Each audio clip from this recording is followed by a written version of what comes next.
नमस्कार, हजारे टाइम्स में आप सभी का स्वागत है। यूट्यूब पर जाकर हमारे चैनल को आप सब्सक्राइब करिएगा। आइए डालते हैं आज की क्या है खास खबरें। नमस्कार, आदाब, सत श्री अकाल। आशा करते हैं कि आप घरों पर अच्छी तरह से होंगे। आइए डालते हैं आज की क्या है खास खबरों की शुरुआत सबसे पहले बकरीद के त्योहार से करते हैं कि बकरीद का त्योहार क्यों मनाया जाता है, इसको मनाने को लेकर क्या वजह है। इस्लामिक मान्यता के अनुसार बकरीद ईद उल अज़हा के दिन अल्लाह के हुक्म पर हजरत इब्राहिम ने अपने पुत्र हजरत इस्माइल की कुर्बानी अल्लाह की राह में देने जा रहे थे, लेकिन अल्लाह ने उसी समय हजरत इस्माइल की जगह एक दुम्बे भेड़ को रख दिया। इससे हजरत इस्माइल की जान बच गई और उन्हीं की याद में बकरीद का त्योहार मनाया जाता है। भारत सरकार की उस मुहिम की बात करते हैं, गृह मंत्री अमित शाह की उस पहल की बात करते हैं जो आज कहीं ना कहीं पूरे देश के लिए किसी संजीवनी से कम नहीं होगा।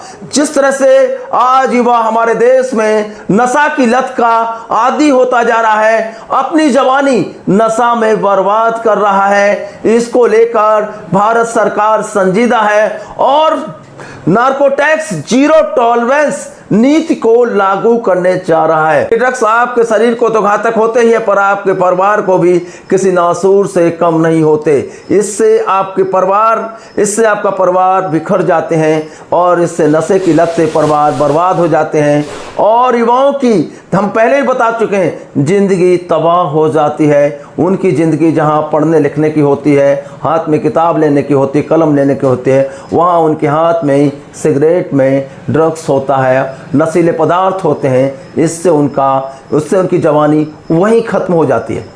अगर हम केंद्रीय मंत्री अमित शाह की बात करें, नार्कोटैक्स के कारोबार के खिलाफ लड़ाई के संकल्प को दोहराते हुए उन्होंने कहा कि जब तक हम इस लड़ाई को नहीं जीत लेते तब तक आराम से नहीं बैठेंगे। मोदी सरकार की नार्कोटैक्स के खिलाफ जीरो टॉलरेंस नीति हवाला देते हुए उन्होंने कहा कि हम भारत को नार्कोटैक्स का व्यापार नहीं होने देंगे, ना ही भारत के माध्यम से ड्रग्स को विश्व में कहीं भी बाहर जाने देंगे।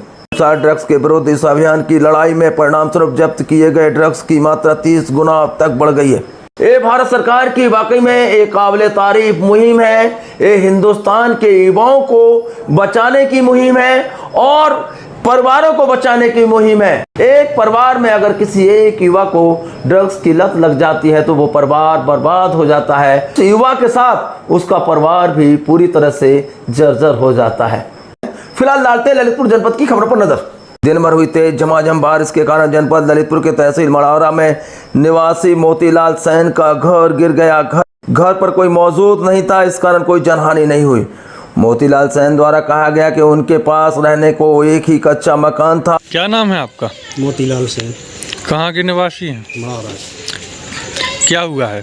कच्चा मकान था, गिर गया। कितने बजे गिरा? यही अभी 3 बजे गया। इसके अलावा आपके पास रहने को मकान है? कोई नहीं है।